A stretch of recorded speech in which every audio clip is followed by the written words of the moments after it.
पहिया धीमा हो गया और करण के अगले प्रतिनिधि पर रुक गया। यह एक कीट बिल्ली थी, लेकिन इसमें कई चीजें थी जो एक सामान्य कीट बिल्ली की छवि में फिट नहीं बैठती थी। सबसे पहले उसकी लंबाई पलके थी, जिसमें पता चलता था कि वह बहुत संयत थी।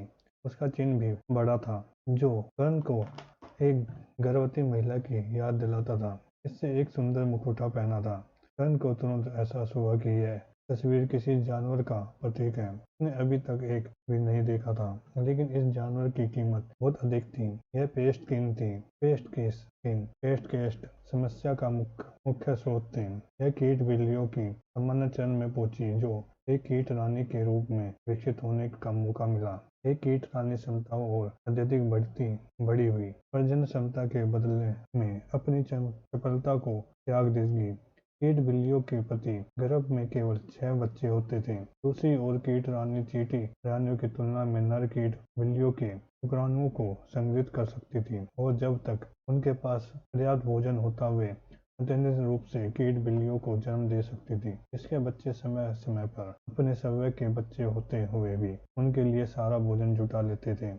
एक कीट रानी 30 कीट बिल्लियों की जितने बच्चे पैदा कर सकती है। वे सीधे मुकाबले में महान नहीं है। कर्ण ने सोचा, उसका खतरा उसकी प्रजनन क्षमता और कीट बिल्लियों से की सेना से है, लेकिन इसकी उम्मीद की जानी चाहिए। मुझे एक कमजोर अर्ली जनरल स्टेट जानवर से लड़ना है। थोड़ी देर बाद कीट रानी दूर दिखाई दी। यह एक कीट बिल्ली की सामान्य दिखती थी, लेकिन इसका एक विशाल पेट था और इसके शरीर के चारों ओर काली छाएं घूमती थी। विद्युत के फिर से अपना हथौड़ा उठाया और घंटी पर प्रहार किया। कीट रानी ने करण को देखा और धीरे धीरे पीछे की ओर चलने हुए चेतावनी दी। करण ने अपनी तलवार तैयार की और आगे की ओर विस्फोट किया। जब करण ने केवल 50 मीटर दूर था, कीट रानी के शरीर के चारों ओर की परछाइयां जीवित निशानियों की तरह कर पर दागने लगी। प्रत्येक छाया अंधकार मन से भरी हुई थी, और जब इसकी चपेट में आता है तो लक्ष्य बहुत सारी जीवन ऊर्जा खो देगा। परछाई काफी तेज थी, लेकिन वे उतनी तेज नहीं थी कि जितने मंत्र सभी निपुणों के कर्ण पर छोड़े थे। इस पिछले महीने में कर्ण ने अपना पूरा परीक्षण विनाशकारी हमलों से बचने में सक्षम होने पर केंद्रित किया था, और वह इसमें बहुत अच्छा हो गया था। कर्ण भूमुश्किल छाया से बचने हुए किनारे की ओर झुका। तभी दूसरी छाया प्रकट हुई और कर्ण उसने से भी बच निकला। जागीरों की तुलना में कीट रानी अपने सभी छायाओं की तेजी से उजागर नहीं कर सकी। यह या तो एक साथ कई रिलीज कर सकती थी, या हर आधे सेकंड में एक रिलीज कर सकती थी। एक सामान्य इंसान के लिए आधा सेकंड एक छोटा समय था, लेकिन एक जनरल स्टेट योद्धा के लिए यह उतना छोटा नहीं था। करण कई परछाइयों से बचकर कीट रानी के करीब आ गया। प्रतिक्रिया के बिना मेरा शरीर इतना तेज नहीं होगा कि इसके हमलों से इतनी आसानी से बच सके। मुझे सुरक्षित दूरी से लड़ना होगा और मन की कीट रानी को खत्म करना होगा। यह उस समय कचरा पक्षी से लड़ने जितना ही कठिन होगा। मैं जीत सकूंगा, लेकिन मुकाबला अभी भी काफी करीबी होगा। जैसे ही कर्ण ने अपनी नई मिली शक्ति का मूल्यांकन किया, उसने मूल रूप से उस परछाई के माध्यम से नष्ट किया जिस पर कीट रानी ने उस पर गोली चलाई थी। सभी निपुणों के मंत्रों से बचने की तुलना में कीट रानी की क्षमता से बचना आसान था। जब कर्ण कीट रानी से केवल 10 मीटर की दूरी पर था, तो वह अचानक काला हो गया और जमीन पर पिघल गया। वहाँ यह है, यही इसका शैडो एक्सचेंज है। यही कारण है कि कीट रानी को ढूंढना इतना कठिन है। कर्ण पर कोई और छाया नहीं पड़ी और कीट रानी पूरी तरह से गायब हो गई। यह ऐसा था जैसे यह वहाँ कभी थी ही नहीं। कर्ण ने अपनी आंखें बंद कर ली और हवा में अंधेरे मन पर ध्यान केंद्रित किया। कर्ण की दुनिया उज्ज्वल थी, उसके अंदर बहुत अधिक अंधेरा मन नहीं था। यदि कर्ण अपनी सोल्जर स्टेट पर होता तो वह अपने आसपास डार्कनेस विजिट के साथ नहीं देख पाता, लेकिन अब एक जनरल स्टेट योद्धा के रूप में कर्ण दिन के दौरान भी कुछ हद तक अपने परिवेश के समझ सकता था। कर्ण कीट रानी की सामान्य दिशा को महसूस कर सकता था। कीट रानी स्पष्ट रूप से अंधेरे के प्रति आकर्षण वाला एक जानवर था, और कर्ण इसे महसूस कर सकता था। अभी वह तेजी से दूर भाग रही थी। कर्ण ने कीट रानी की पीछा किया, लेकिन उसके बीच लगभग 30 मीटर की दूरी बनी रही। कुछ सेकंड के बाद कीट रानी ने अपनी दिशा बदल दी। लेकिन करण उसका पीछा करता रहा। 5 सेकंड बाद इसने फिर से दिशा बदली। करण इसका अनुसरण करता रहा। अचानक जैसे वह एक तालाब से निकल रही थी, कीट रानी फिर से प्रकट हुई और वह करण पर चिल्लाई। शैडो एक्सप्रेस ने मन के एक नाव का उपयोग किया और इसकी आधी से अधिक छायाएं गायब हो गई। फिर 10 परछाइयों ने एक साथ करण पर गोली चलाई। यह ऐसा था मानो कीट रानी ने करण पर बंदूक से गोली चलाई। यही कारण है कि करण ने उसकी और कीट रानी के बीच कुछ दूरी रखी थी। करण तेजी से कूद गया और मुश्किल से परछाई से बच निकला। प्रक्रिया के बिना मुझे कम से कम एक झटका तो लग ही जाता।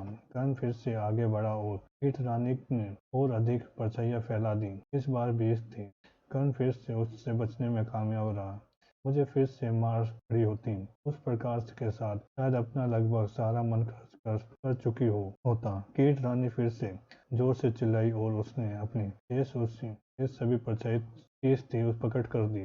कर्ण मुश्किल से अपने क्रोध से बच पाया। मुझे लगता है कि इस हमले से मुझे भारी चोट लगी होगी। कर्ण ने कीट रानी की ओर देखा। अब उसके आसपास कोई छाया नहीं घूम रही थी, लेकिन मुझे लगता है कि मैं जीत जाता। कर्ण कीट रानी को और दौड़ा और वह केवल उस पर चिल्लाती रही।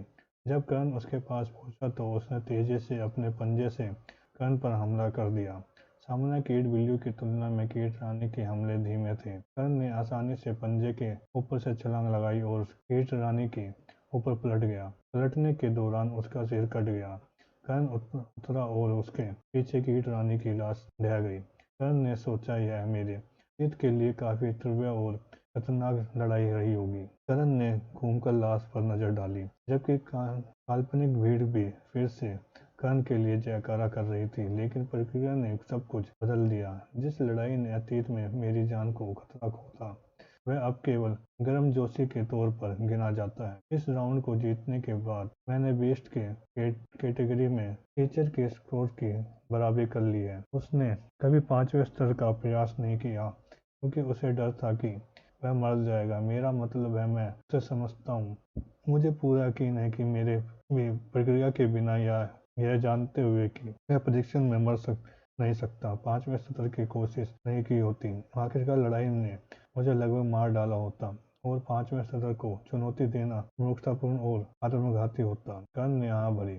शिक्षक की तुलना में मुझे सही पक्ष और प्रक्रिया पूछने का फायदा है। जादूगर केवल इसलिए इतने शक्तिशाली है क्योंकि उसके पास हजारों वर्षों की प्रकृति है। एक के बाद एक कुछ जादूगर मजबूत हुए और जादू का मार्ग मजबूत किया। पीढ़ी दर पीढ़ी प्रतिभाओं ने जादू के बुराक को पूर्ण शक्ति तक पहुंचाया और अब दिन का धन्यवाद मुझे इस निश्चित शक्ति का एक छोटा सा हिस्सा महसूस हो रहा है। पहिया वापस लौट आया, घूमने लगा। कर्ण ने पहिए की ओर देखा। 5वां सत्र भी मेरी सीमा नहीं है। प्रक्रिया के बिना 5वां सत्र लगभग संभव होगा। पहिया धीमा हो गया। यह एक ऐसी लड़ाई होगी जो मेरे अतीत को खत्म कर देगी। यह एक ऐसा प्रतिनिधि है जिसने मेरे अतीत को मार डाला होगा, लेकिन प्रक्रिया के साथ मुझे ऐसे निपटने में सक्षम होना चाहिए। लड़ाई शायद बहुत आसान न हो, लेकिन जब तक मैं सावधान रहूंगा मुझे खतरे में नहीं होना चाहिए। धीरे धीरे पहिया एक विपरीत तस्वीर पर रुक गया। यह एक ऐसा जानवर था जिसके बारे में करण ने कभी नहीं सुना था। छवि में पीछे की ओर मुड़े मुंह किए हुए बेसाबी टोपी और स्वेटर कपड़े पहने एक छोटा बंदर था। बंदर आधुनिक ड्रम सेट बजा रहा था। आइए विवरण जोन में एक बंदर प्रजाति है, लेकिन मुझे नहीं लगता कि यह एक है। एक क्षण बाद कर्ण का प्रतिनिधि दूरी पर दिखाई दिया और कर्ण ने भौहें उठाई। चित्र में एक छोटा बंदर था, लेकिन वह कोई छोटा बंदर नहीं था। यह लगभग 3 मीटर लंबा वानर था। ऐसा लग रहा था जैसे कोई कल्पना करेगा कि कोई ट्रोल जैसा दिखेगा।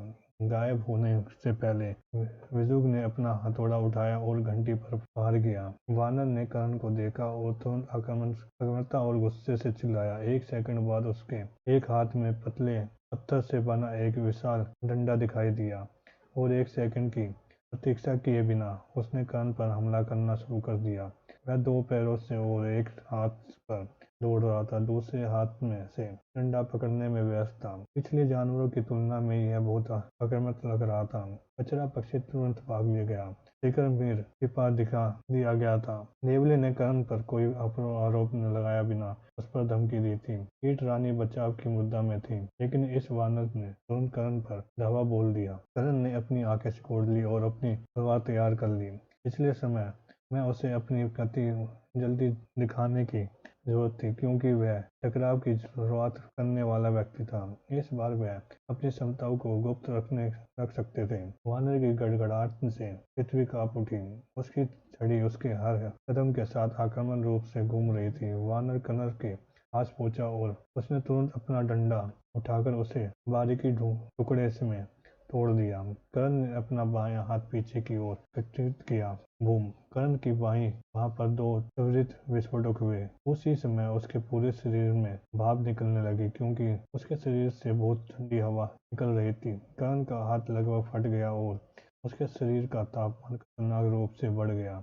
लेकिन इससे सबके सबक बदलने में करण की गति एक नए शिखर पर पहुंच गई। करण अपने जीवन में इतना तेज कभी नहीं रहा था। डंडे ने करण की पिछली स्थिति पर प्रहार किया, लेकिन वह पहले से ही इसे तोड़ चुका था। लेकिन करण पीछे नहीं हटा। वह चार्ज करता रहा। करण के पीछे आग और बर्फ मन के एक और अचानक तूफान ने जमीन से हिस्सों को नष्ट कर दिया। करण की दुनिया की रोशनी में काली तलवार चमक उठी और फिर करण वानर के पास से गुजरा। वानर का शरीर जब्त हो गया और तुरंत जमीन पर गिर गया, दो टुकड़ों में। बंदर की आंतें और अंग उसके कटे हुए धड़ से बाहर बह रहे थे और दर्द से कराते हुए बंदर ने अंगों को वापस अपने शरीर में धकेलने की कोशिश की।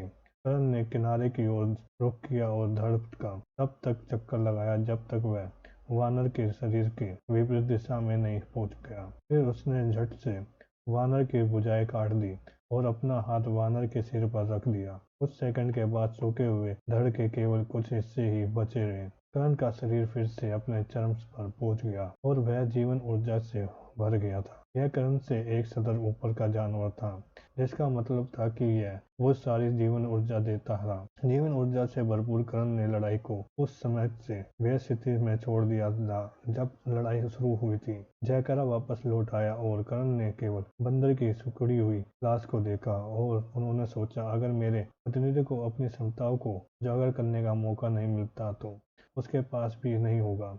वानर कितना शक्तिशाली था! इसके पास एक ऐसा हथियार था जिससे केवल अधिक पृथ्वी मन खर्च करके अत्यधिक रूप से पुनर्स्थापित किया जा सकता है। इसकी गति लगभग औसत थी, लेकिन इसकी विनाशकारी शक्ति अपेक्षाकृत अधिक थी। इसका लचीलापन उच्च स्तर पर था, क्योंकि चौपाई की तुलना में वानर अपने शरीर को बहुत ही अजीब तरीके से हिला सकते थे। इसमें कोई स्पष्ट श्रेणीबद्ध क्षमता नहीं थी, जो एक कमजोरी थी। कुछ मिलाकर यह एक बहुत ही औसत जानवर था। तो फिर करण उस वानर को इतनी आसानी से कैसे हरा सका? आश्चर्य विस्फोटक पर पहल गति, क्योंकि वानर को यह नहीं पता था कि करण कितना तेज था, कितना शक्तिशाली था। क्योंकि करण एक निरंतर शक्तिशाली हमला करने में कामयाब रहा। उसकी हथियार की गुणवत्ता, उसके शरीर की शक्ति और उसकी गति की अत्यधिक गति ने उसके हमले को विनाशकारी बना दिया। पहले क्योंकि कर्ण बाहर की बजाय अंदर चला गया, यह देखने के बजाय कि लड़ाई कैसे हुई और अपने प्रतिनिधि पर नजर रखने के बजाय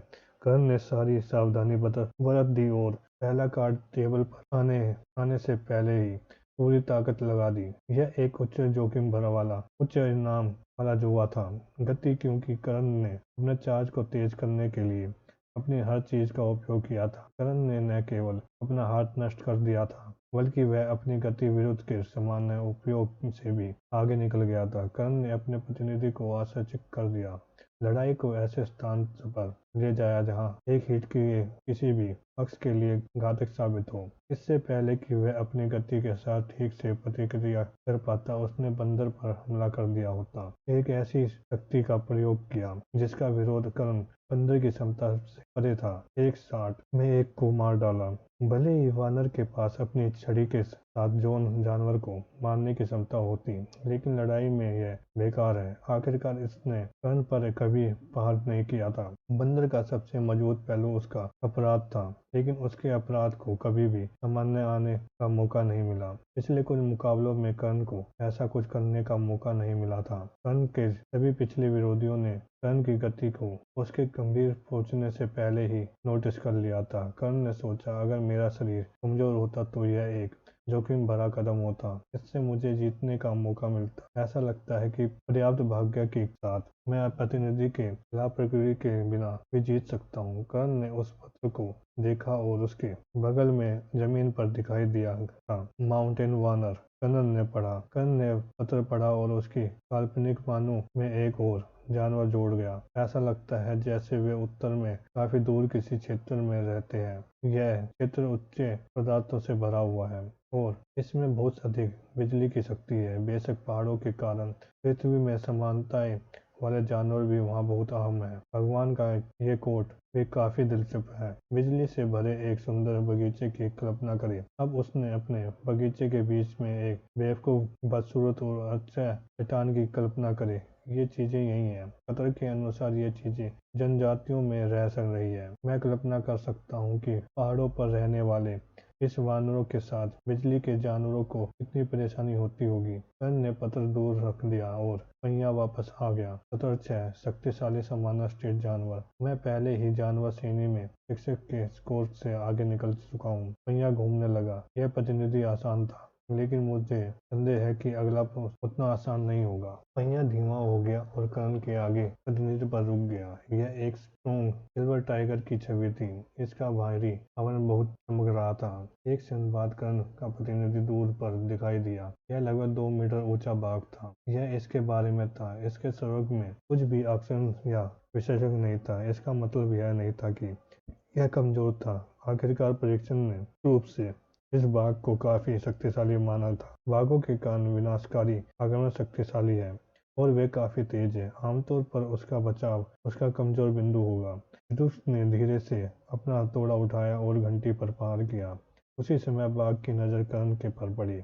बाघ ने 3 सेकंड के लिए कर्ण को देखा। कर्ण को निश्चित नहीं था कि बाघ क्या सोच रहा है, लेकिन वह कसम खा सकता है कि उसे बाघ के अंदर कुछ तिरस्कार की भावना महसूस हो सकती है। फिर बाघ का मुंह खुला और उसने दांत दिखने लगे टकराव और यह आगे की ओर हट गया। इसका कोई खास मतलब नहीं था। कर्ण ने बाघ को आते देखकर सोचा, अगर इसने मुझ पे खतरा में समझा होता तो इसने तुरंत प्रतिक्रिया दिखाई होती, लेकिन इसका भी कोई मतलब नहीं है कि यह मुझे ऐसे देखता है जैसे मैं इसके नीचे हूँ। आखिरकार अगर मैं इसके नीचे होता तो इसने मुझे नजरअंदाज कर दिया होता या बस मुझे वहां से जाने के लिए डरा दिया होता। इसके बजाय उसने मुझे पर हमला करने से पहले कई सेकंड तक इंतजार किया। जैसे ही बाघ ने एक और कदम बढ़ाया, उसकी शरीर चमकने लगा। केवल 1 सेकंड में उसका पूरा शरीर धातु से ढक गया। इससे भी अधिक इसकी गति कम नहीं हुई।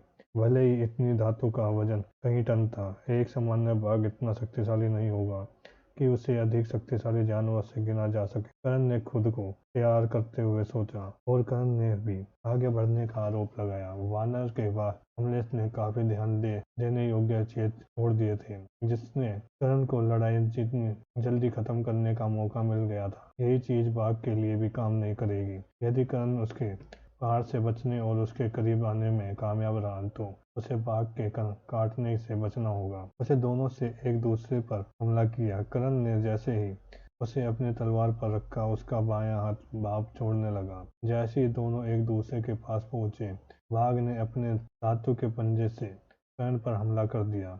कर्ण ने अपनी शक्ति अपनी तलवार में डाल दी और बाघ की बाह पर पार किया। कर्ण की तलवार बाघ की बाह पर लगी और उसके अंदर का आयुष्मान आगे की ओर फट गया। बाघ की बाह के आसपास की धातु कमजोर हो गई और कर्ण की तलवार बाघ की बाह की हड्डी तक पहुंच गई। कर्ण के सभी पिछले विरोधियों की तुलना में तलवार यहीं रुक गई, जबकि प्रभाव के बिंदु पर धातु कमजोर हो गई थी। अन्य स्थानों पर धातु कमजोर नहीं हुई थी। उसी समय बाघ के हमले से कर्ण दूर जा गिरा। आर्मिक सामान्य चरण में कर्ण का शरीर पहले से ही एक जानवर से कमजोर था।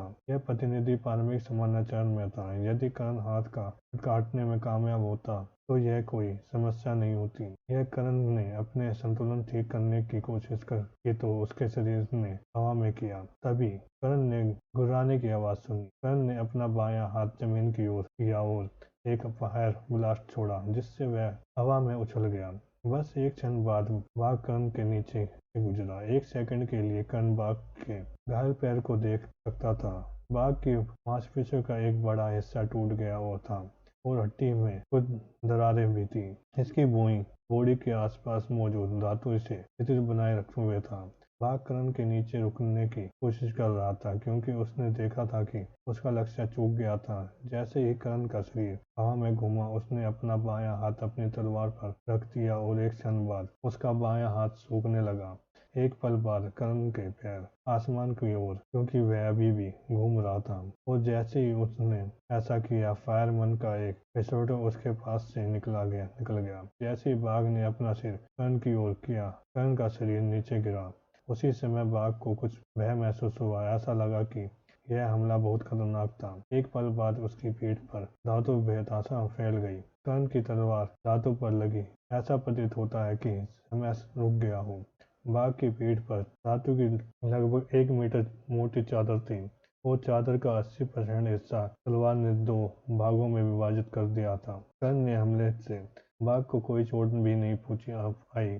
एक पल बाद तलवार ने जिस धातु को छुआ था वह तरल में बदल गई, और जिससे कर्ण की तलवार ने तुरंत अवशोषित कर लिया। अफसोस की बात है कि बाघ ने पहले ही कर्ण के हमले को रोक दिया था और फिर अपनी स्थिति को रीसेट करने के लिए वापस कूद गया। कर्ण ने पैरों से भाप निकली रही थी और उसका बायां हाथ सिकुड़ गया। आखिरकार लड़ाई से शेष अवशोषित जीवन ऊर्जा जो कर्ण के पूरे शरीर में जमा हो गई थी, तुरंत हाथ की ओर एक कर दिया।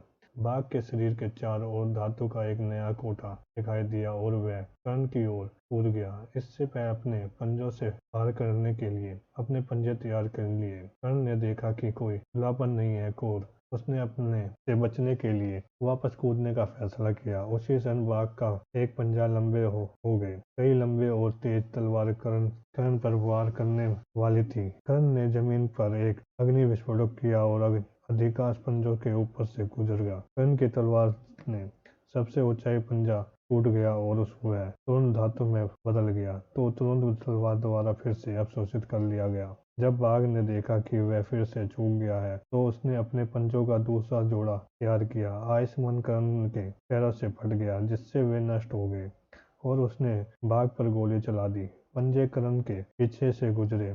इससे पहले जब बाघ ने उस हमला किया था, तो उसने अपनी सारी शक्ति नजदीकी से हमला करने पर केंद्रित कर दी थी। इस बार उसने अपनी शक्ति को 2 मीटर से अधिक दूर किसी चीज पर हमला करने पर केंद्रित कर दिया था। जैसे ही अपेक्षित था, जब बाघ ने देखा कि कर्ण के उसके करीब आ गया है, तो उसने उसे काटने की कोशिश की। इसलिए दूरी से कर्ण अपनी तलवार से बाघ को घायल करने के लिए पर्याप्त शक्ति नहीं जुटा सका। लेकिन पहले तो यह उसका लक्ष्य नहीं था। कर्ण ने अपना बायां हाथ बाघ के सिर के एक तरफ रख दिया, खुद को एक तरफ धकेल दिया और अपनी तलवार को दूसरी ओर तरफ से छू लिया। बाघ के सिर के आसपास की धातु तेजी से तलवार में घुस गई। कर्ण का दूसरा हाथ अब बाघ के फर को छू रहा था।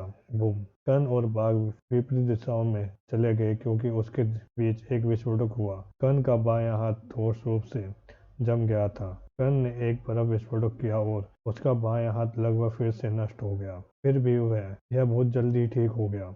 जब कर्ण ने बाघ के फर को छुआ, तो उसने एक पल के लिए डार्कनेस एब्जॉर्ब को सक्रिय कर दिया था। उस समय कर्ण ने अपनी जीवन ऊर्जा को प्राप्त करते हुए बाघ के प्राकृतिक सुरक्षा को कमजोर कर दिया था, और फिर कर्ण ने यह एक फायर ब्लास्ट में अपनी सारी शक्ति लगा दी थी। वह जानता था कि जल्द ही बाघ का पंजा उस पर हमला करेगा। यही वजह थी कि उसने अपने फायर ब्लास्ट शुरू कर दिया था, अन्यथा वह इसे डार्कनेस एब्जॉर्ब से मार देता। कर्ण ने देखा तो और पाया कि बाघ का आधा चेहरा उड़ गया था। यह अभी भी जीवित था और यह उस पर हमला कर रहा था।